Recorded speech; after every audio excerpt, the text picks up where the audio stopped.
হাসিনার বিচারটা দ্রুত করবেন, সংস্কার প্রক্রিয়াটা যেটা নাই, যেটা দরকার সেটাও করবেন, এবং এট এ টাইম নির্বাচনের ব্যবস্থাটাও করবেন। এই যে বিগত 15, 16, 17 বছর হাসিনার নেতৃত্বে যে সমস্ত অত্যাচারটা হচ্ছে, হাসিনা ভোট ছাড়া যেভাবে ক্ষমতায় ছিল, যেভাবে দুর্নীতি এবং দুঃশাসন তৈরি করেছিল, এর বিচারটা দরকার। এর বিচারটা যদি না হয় তাহলে আবার সেই সুযোগটা সে গ্রহণ করবে। যদি আরেকবার সুযোগ গ্রহণ করে তাহলে যেটা বিগত 15-16 বছরে আপনাদের উপর অত্যাচার নির্যাতনের মাত্রা যে পরিমাণটা করছে তার চেয়ে বেশি করার সে সুযোগটা গ্রহণ করবে। এই জন্য আমাদেরকে খুব বেশি সজাগ হতে হবে, সতর্ক হইতে হবে। আপনাদের চোখের সামনে দেখো খালেদা জিয়াকে কিভাবে অত্যাচার করেছে, কিভাবে নির্যাতন করেছে, কি পরিমাণ অত্যাচার করেছে, মিথ্যা মামলা দিয়ে, মিথ্যা সাজা দিয়ে তাকে জেলখানে রাখছে মাসের পর মাস, বছরের পর বছর। এমনি তিনি অসুস্থ হন নাই, আজকে তিনি চিকিৎসাধীন অবস্থায় আছেন। তার যে চিকিৎসা, সহজে এই চিকিৎসা করলেও যে তিনি খুব ভালো হবেন এটা আমরা দেখি না, কিন্তু ওনার যথেষ্ট মনোবল আছে, সাহস আছে। এখন পর্যন্ত আমাদেরকে মনোবল দিয়ে যাচ্ছেন এবং সাহস দিয়ে যাচ্ছেন যে হাসিনার বিচারের জন্য যদি তোমরা আন্দোলন না করো, এবং এই মুহূর্তে বিচার প্রক্রিয়ার পাশাপাশি সংস্কার প্রক্রিয়া এবং নির্বাচনী প্রক্রিয়া যদি না করো তাহলে এই দেশে গণতন্ত্রের বীজ শক্তিশালী হবে না। যেটার জন্য উনি আন্দোলন করেছেন, যেটার জন্য উনি সংগ্রাম করেছেন, লড়াই করেছেন, এবং আন্দোলন সংগ্রাম করতে গিয়েই তো উনি নির্যাতিত হয়েছেন।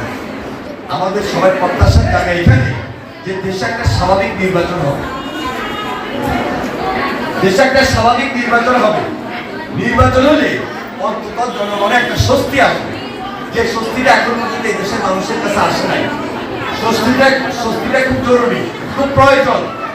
তিনি একটা স্পেশাল ফ্যামিলি কার্ডের কথা বলেছেন। এই ফ্যামিলি কার্ডটা যিনি বাড়ির গৃহকর্ত্রী, যিনি ওই বাড়ির দায়িত্বে আছেন, আপনি, আপনার কাছে এই কার্ডটা আপনার নামে আসবে।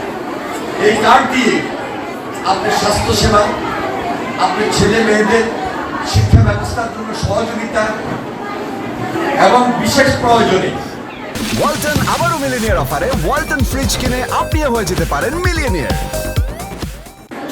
ইন্স্যুরেন্স অথবা যে কোনো প্রয়োজন, প্রত্যেকটা জিনিস এই ফ্যামিলি কার্ডের মধ্যে থাকবে। আপনার একটা পরিবারের প্রয়োজনে যতটুকু দরকার সেটা ফ্যামিলি কার্ড দেওয়া মাত্র সেই সুযোগ সুবিধা পাওয়ার কথা তিনি উল্লেখ করেছেন। এটা পাইতে হলে দেশে অবশ্যই একটা নির্বাচনের ব্যবস্থা দরকার। বিএনপি সরকার আসা দরকার। বিএনপি আসলো, বিএনপি বলেছে আমরা এককভাবে সরকার চালাবো না, এককভাবে আমরা ক্ষমতার দায়িত্ব নিব না। আমরা সবাইকে নিয়ে, সবাই কারা, সবাই হলে তারা প্রেসিডেন্ট বিরোধী আমরা লড়াই করেছি, সংগ্রাম করেছি, একত্রে আন্দোলন করেছি। তাহলে এখন আমাদের দায়িত্ব হলো আগে ভোটটা সুন্দরভাবে প্রক্রিয়াগতভাবে উঠাই নিয়ে আসা এবং ভোটটা আদায় করে নেওয়া। এই জন্য এই সরকারের কাছে আমাদের প্রত্যাশার জায়গা এত বেশি যে আপনারা হাসিনার বিচারটা দ্রুত করবেন, সংস্কার প্রক্রিয়াটা যেটা নাই, যেটা দরকার সেটাও করবেন, এবং এট এ টাইম নির্বাচনের ব্যবস্থাটাও করবেন।